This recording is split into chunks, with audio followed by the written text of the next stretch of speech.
Alors bonjour, seconde vidéo qui portera sur la correction de l'écrit du bac, plus précisément du commentaire. Je ferai une vidéo pour la question de contraction et d'essai plus tard.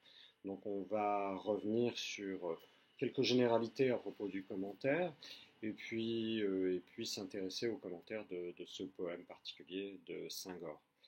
Euh, alors, tout d'abord, en matière, premier point, généralité.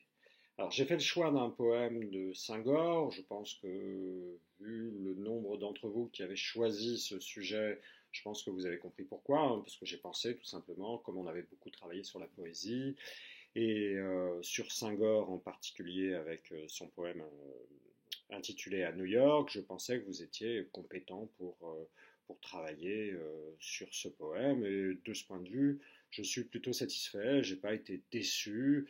Euh, j'ai plutôt été agréablement surpris parfois hein, des idées, de l'approfondissement réalisé par certains.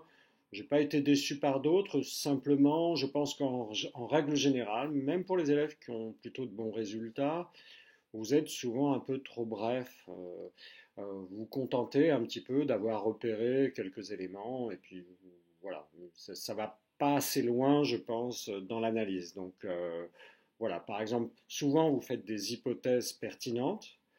Euh, Par exemple, bon, beaucoup ont vu l'analogie entre À New York et ce poème Femme noire par le fait qu'on avait ici dans À New York une ville personnifiée, dans Femme noire l'Afrique personnifiée à travers une femme, mais vous exploitez pas ça jusqu'au bout hein, en règle générale. Donc pensez à, c'est bien de relever beaucoup de choses.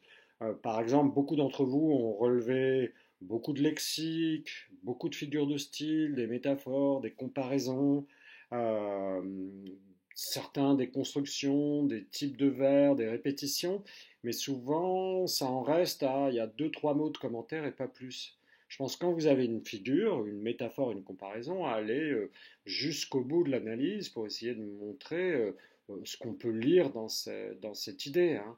Euh, J'y reviendrai après dans le détail.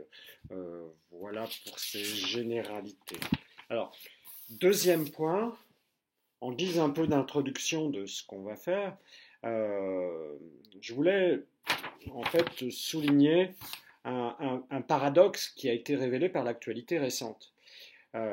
Senghor appartient, comme vous le savez, certains l'ont noté, à ce fameux mouvement culturel qu'on appelle la négritude, qui est un mouvement culturel à la fois émancipateur pour la culture africaine et un mouvement aussi à la fois politique aussi, qui dénonce la colonisation.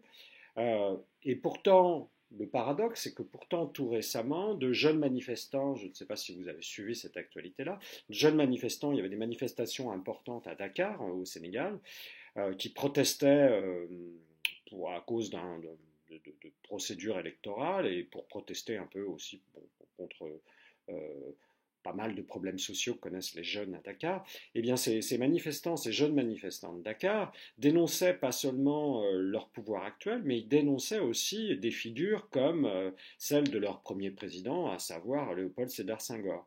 Euh, et donc je dis c'est un paradoxe parce que euh, Senghor, c'est normalement la figure un peu tutélaire du Sénégal, qui représente à la fois ce grand mouvement culturel qu'est la négritude. Et là, il critiquait Senghor, ces jeunes Sénégalais.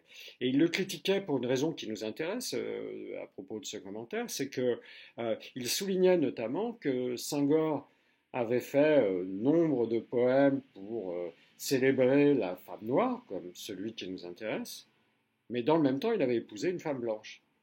Et c'est pas juste une anecdote personnelle, ce qui est intéressant à la fois, c'est de penser que Senghor, c'est à la fois un poète de langue française qui a assimilé la culture occidentale, il a un pied en Occident, et en particulier, il a en particulier assimilé la culture gréco-latine. Hein. Il y a beaucoup de rapports entre sa poésie et la grande poésie gréco-latine.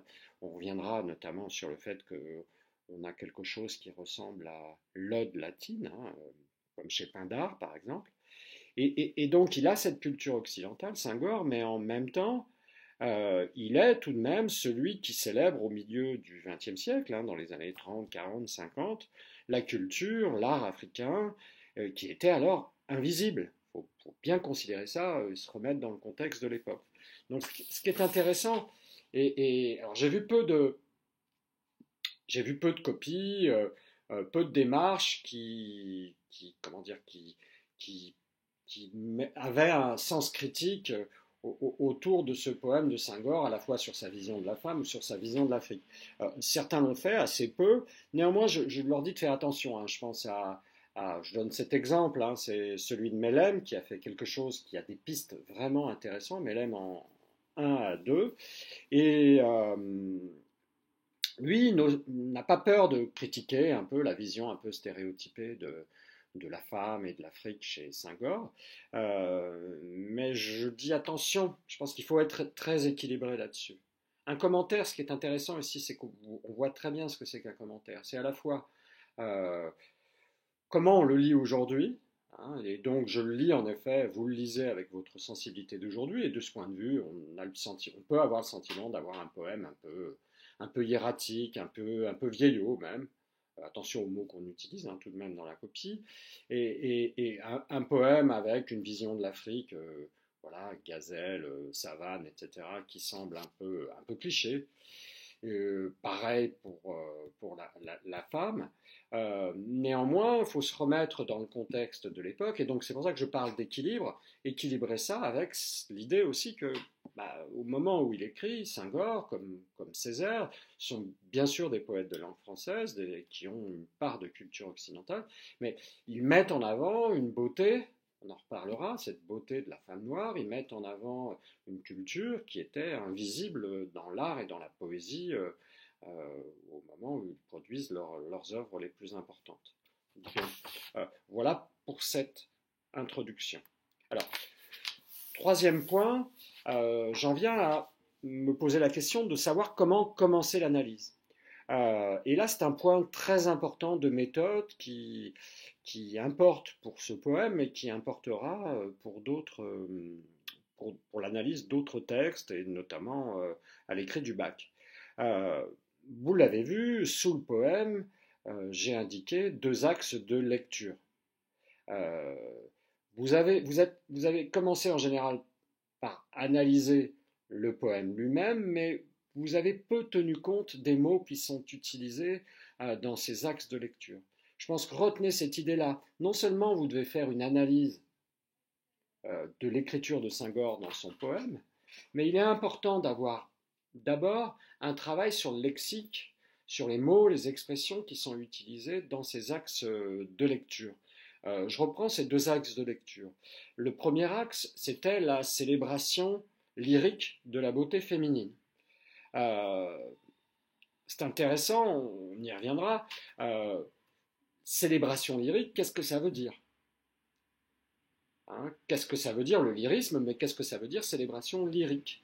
Et on verra que ça a à voir avec la forme du poème, c'est vrai, mais ça a à voir avec le chant. Hein. La lyre, c'est l'instrument de musique qui accompagne Orphée, un peu le patron des poètes.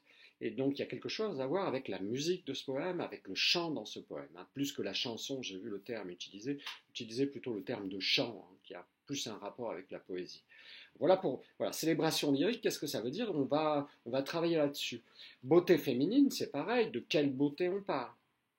Là, on parle d'une femme africaine. Est-ce qu'on ne change pas de registre de beauté dans le contexte occidental? Le deuxième axe, c'était la vision de la majesté de l'Afrique et de sa culture. Euh, Là aussi, qu'est-ce que ça veut dire, vision de la majesté de l'Afrique? Qu'est-ce que c'est la majesté de l'Afrique?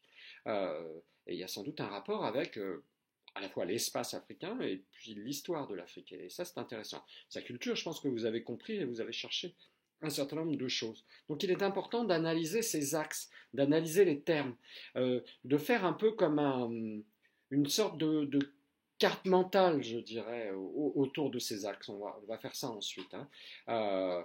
Et je vous transmettrai avec cette vidéo le brouillon de Melem dont je parlais tout à l'heure, qui a fait un très bon brouillon, J'aimerais qu'il fasse d'aussi bonnes copies qu'il fait d'aussi bons brouillons. Et il a tendance à être un peu bref après sur sa copie hein, et de ne pas développer toutes les bonnes idées qu'il a dans ce brouillon. Mais si vous regardez son brouillon, il travaille comme ça, un peu en carte mentale, c'est-à-dire qu'on va placer le mot célébration lyrique. Qu'est-ce que ça veut dire? Donc je fais un cercle autour de célébration lyrique et je vois tous les éléments à la fois dans le texte ou les éléments d'idées que ça m'amène et j'associe tout ça. Beauté féminine, qu'est-ce que ça veut dire? À quoi je peux relier ça dans le texte? Donc de faire ce type de schéma, n'hésitez pas, je pense que on a appliqué, pour le coup, on vous a habitué à faire ce type de choses. Donc pensez à analyser ces deux axes. Et puis deuxième chose sur ces deux axes, pensez à les relier entre eux. Vous avez trop tendance à travailler d'un côté la beauté de la femme, de l'autre côté la majesté de l'Afrique, mais en fait, il y a un lien entre les deux. Je pense que vraiment c'est très important et ça marchera pour d'autres textes, c'est-à-dire considérez pas que c'est deux parties séparées l'une de l'autre. Il y a un mouvement entre la première et la deuxième partie.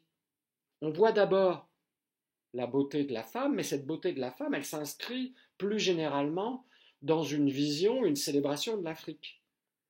Euh, je dirais quelque part que la femme, c'est le microcosme, hein, c'est un point de départ, mais sa finalité, c'est cette deuxième partie, c'est de célébrer l'Afrique dans sa globalité.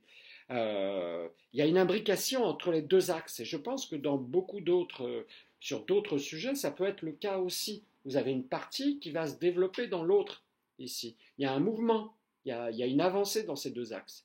Si on commence par un premier point, c'est qu'il a quelque part peut-être un peu moins d'importance que le second, qui va peut-être, c'est pas seulement un deuxième point, c'est un point qui l'englobe.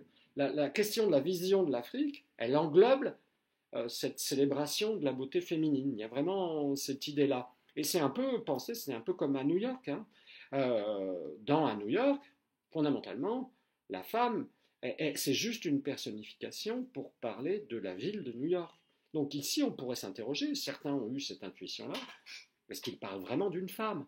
Et on y reviendra, il ne parle pas de femme en particulier, il n'est pas amoureux d'une femme en particulier, on le verra notamment par l'absence de déterminant devant femme nue ou femme noire. Donc, essayez de voilà, travailler sur ces axes en même temps ou avant même de travailler sur ce poème. Je dirais même avoir en tête ces axes avant de travailler sur le poème.